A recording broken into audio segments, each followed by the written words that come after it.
Você já parou para se perguntar por que o mal existe? Por que tantas pessoas sofrem? Por que existe tanto sofrimento no mundo? Por que Deus, sendo bom e poderoso, permite que exista tanto sofrimento? Nesse vídeo essas questões serão abordadas e vamos aprender o que a Bíblia diz. Mas antes disso eu queria te pedir para você deixar o seu like, se inscrever no canal, ativar o sininho, deixar suas opiniões aí nos comentários e também compartilhar esse vídeo com outras pessoas, para que outras pessoas também sejam ajudadas pela palavra de Deus. As questões sobre o problema do sofrimento têm intrigado a humanidade desde sempre. É difícil conciliar a existência de Deus com a existência do mal. Essas questões atingem muitas vezes não somente os descrentes, os ateus, mas também os crentes, os que acreditam em Deus, principalmente quando eles passam por momentos difíceis, quando são afligidos por problemas graves, e eles passam a se questionar quais os motivos, os propósitos de tanto sofrimento, de tanta dor. Nesse vídeo nós abordaremos 10 pontos do porquê da existência do sofrimento e do mal. 1.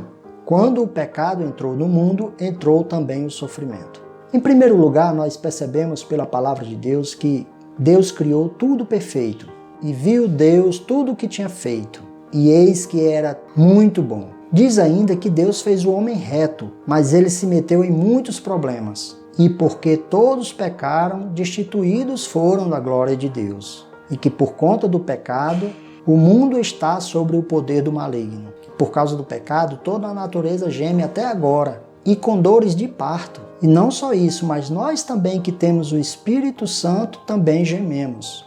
Então fica claro que a partir da entrada do pecado, entrou também o sofrimento no mundo. Que tipo de mal e que tipo de sofrimento passou a existir após a existência do pecado? Existe o mal moral, que é o mal causado pelo próprio ser humano, que advém do egoísmo, do ódio, das ambições, seja através da violência, da guerra, da dominação dos poderosos aos mais fracos e de toda e qualquer dor causada pelo próprio homem ao seu semelhante. O mal natural ou sofrimento infligido naturalmente, ele advém das forças da natureza ou de algo que não é causado pelo homem. Aí nós podemos incluir as enchentes, os furacões, os terremotos e também as doenças, as pestes, as pandemias. E existe também o mal espiritual, causado pelo diabo e seus demônios, que também aflige a humanidade.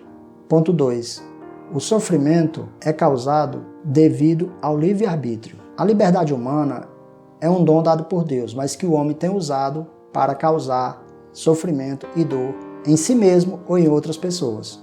Grande parte da existência do mal hoje está ligado ao livre-arbítrio, por causa do egoísmo, das ambições, da falta de amor. C.S. Lewis, que escreveu um livro chamado O Problema do Sofrimento, fala que um mundo com livre-arbítrio, cheio de pecado, sem o sofrimento ou sem qualquer ação necessária de causar o mal, é um mundo impossível.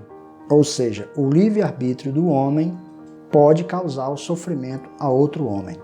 Ele ilustra isso da seguinte maneira. Imagine 2 viajantes, cansados da viagem. Um sobe a ladeira, o outro desce. O que está subindo, desejando algo bom, desejaria no seu coração que a ladeira estivesse descendo para se tornar uma viagem mais fácil. Se esse seu desejo fosse atendido e ele passasse a descer ao invés de subir, ele causaria sofrimento naquele que já estava descendo, sendo beneficiado pela facilidade da descida. Ou seja, o desejo de um causaria sofrimento no outro. Da mesma forma, enquanto uns desejam a chuva para regar o solo, outros reclamam da chuva por molhar os seus sapatos. Por isso, Salomão escreveu: pensei muito sobre o que acontece no mundo, onde as pessoas têm o poder de prejudicar umas às outras. Então fica a reflexão, muitas das nossas ações causam sofrimento nas outras pessoas. Muitos dos nossos desejos afligem a vida de outras pessoas. Muitos dos sofrimentos estão ligados ao livre-arbítrio do homem. 3. O sofrimento existe porque é uma forma de castigo. O castigo, ou a lei da retribuição, ou a lei da semeadura, é uma forma como o sofrimento se manifesta no mundo. Assim como um pai castiga um filho pela desobediência, Deus também castiga a criação pela desobediência, pelo pecado. A própria natureza castiga a humanidade pelo mal que ela causa. Por mais que pareça contraditório, o castigo é uma forma de amor. A Bíblia diz: o castigo do Senhor é uma prova de que o Senhor ama você. Ele faz a mesma coisa que um pai cheio de amor pelo seu filho faz. Ou seja, quando é necessário punir, ele pune. Qual é o objetivo de tudo isso? Para que ele aprenda, para que ele corrija o seu caminho, para que ele não faça um mal maior, para que ele não prejudique a outros ou até mesmo a si mesmo. 4. O sofrimento existe no mundo, a dor existe no mundo, como uma forma de Deus conter a maldade, de Deus conter o avanço do mal. Por isso a Bíblia diz que Deus é contra aqueles que praticam o mal, para desarraigar da terra a memória deles. Ou seja, o sofrimento é uma forma de cortar o mal pela raiz, de podar a maldade, para que ela não se torne absurda. 5. O sofrimento é uma forma de Deus ser ouvido. Como está escrito, o Deus deste século cegou o entendimento das pessoas. Então, uma forma de Deus falar e ser ouvido é através do sofrimento. Citando mais uma vez C.S. Lewis, ele diz que o sofrimento é o megafone de Deus para uma humanidade surda e que nem sempre esse megafone de Deus causa conversão, muitas vezes causa rebelião. É por isso que muitas pessoas, quando sofrem, se revoltam contra Deus. A Bíblia diz lá em Apocalipse que quando a ira de Deus é derramada sobre a humanidade, ao invés deles se arrependerem e se converterem ao Senhor, eles blasfemam contra Deus. Então o sofrimento revela ou a rebeldia humana contra Deus, ou o converte e humilha e ele se arrepende do seu mal e dos seus pecados. Muitas vezes o sofrimento é o último recurso que Deus dá para o homem para que ele se arrependa. É a última oportunidade. É uma forma de Deus ser ouvido. 6. O sofrimento também pode existir para o nosso próprio bem. É difícil aceitar, é difícil acreditar nisso, mas é o que a Bíblia nos diz. É muito difícil quem está sofrendo aceitar essa tese, mas nós devemos compreender da seguinte forma. Assim como um médico passa um tratamento doloroso, um remédio amargo, para um paciente que está doente ou à beira da morte, assim Deus também trata conosco através do sofrimento. E como sabemos, todas as coisas contribuem juntamente para o bem daqueles que amam a Deus, daqueles que são chamados segundo o seu propósito. Nós não vamos compreender todas as coisas e todos os motivos pelos quais o sofrimento existe e como ele pode ser usado para o bem. Mas como exemplo, a Bíblia nos dá a vida de José, que após ser vendido pelos seus irmãos como escravo e depois sofrer na prisão, muitos anos depois ele reconhece que Deus transformou tudo aquilo em bem e declara: vocês pelejaram mal contra mim, mas Deus o tornou em bem, para que hoje a vida de vocês fosse preservada. Então o mal que muitos estão sofrendo agora, eles não vão entender. Futuramente eles entenderão que aquilo será transformado em algo bom para a pessoa. Para isso nós temos que ter a humildade de entender que Deus tem o melhor para nós. Como está escrito, ora, quem é você, mero ser humano, para discutir com Deus? Acaso o objeto criado pode dizer àquele que o criou, por que me fizestes assim? Deus sabe o que é o melhor e muitas vezes Ele usa o sofrimento para causar esse melhor em nós. 7. O sofrimento também é muitas vezes usado como prova de Deus manifestar o seu poder e a sua glória. Certa vez Jesus viu um cego passando e os seus discípulos perguntaram: Senhor, quem pecou, ele ou seus pais? Aí Jesus disse: nem ele nem os seus pais pecaram, mas tudo isso aconteceu para que se manifestasse a glória de Deus na vida dele. É notório que em momentos difíceis na vida das pessoas, por diversas vezes, Deus tem se manifestado através do seu poder e dos seus milagres.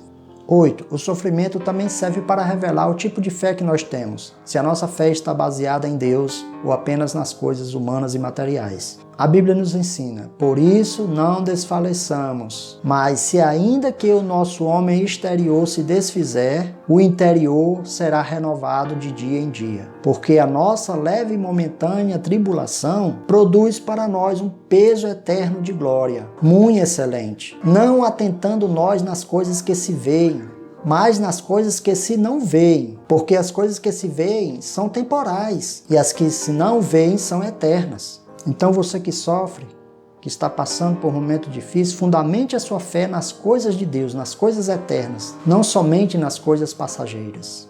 9. O sofrimento pode acontecer a pessoas boas e pessoas fiéis.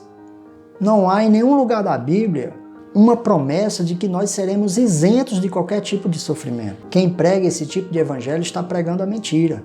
Jesus mesmo disse: tenho-vos dito isso para que tenhais paz em mim. No mundo tereis aflições, mas tende bom ânimo, eu venci o mundo. Uma prova disso é que Jesus sofreu, os apóstolos sofreram, os crentes da igreja primitiva sofreram. Sempre a história dos servos fiéis de Deus está ligada a algum tipo de sofrimento. O próprio apóstolo Paulo tinha um espinho na carne, ou seja, os fiéis também podem sofrer. 10. O que a Bíblia diz sobre o sofrimento é que um dia ele vai passar, que tudo isso vai acabar. Que um dia seremos livres de toda lágrima, de todo choro, de toda dor. Quando você passar por momentos de dúvidas e questionamentos, lembre-se, por mais confuso que tudo esteja, encha o seu coração de fé e de esperança. Entenda como uma tempestade que vai passar e que depois dela vai vir a bonança. Por mais difícil que seja, busque na Bíblia, na palavra de Deus, consolo, conforto, se aproxime de Deus. Faça como Paulo, diga, considero que o sofrimento de agora não é nada comparado com a glória que há de se manifestar mais tarde. Sei que é difícil para quem está sofrendo ouvir essas verdades, mas busque em Deus, seja humilde, se fortaleça na palavra, nas promessas e que Deus te abençoe em nome de Jesus. Não se esqueça de se inscrever no canal, de deixar o seu like, compartilhar esse vídeo, comente aí embaixo a respeito do que nós falamos aqui. Se você quer saber mais sobre essa pesquisa que nós fizemos sobre a dor e o sofrimento, busque aí embaixo o link dos livros que falam sobre esses assuntos. Seja um divulgador da Palavra de Deus, compartilhando a mensagem da Palavra de Deus para outras pessoas. Meu nome é Hildeberto e esse é o seu canal O que a Bíblia Diz.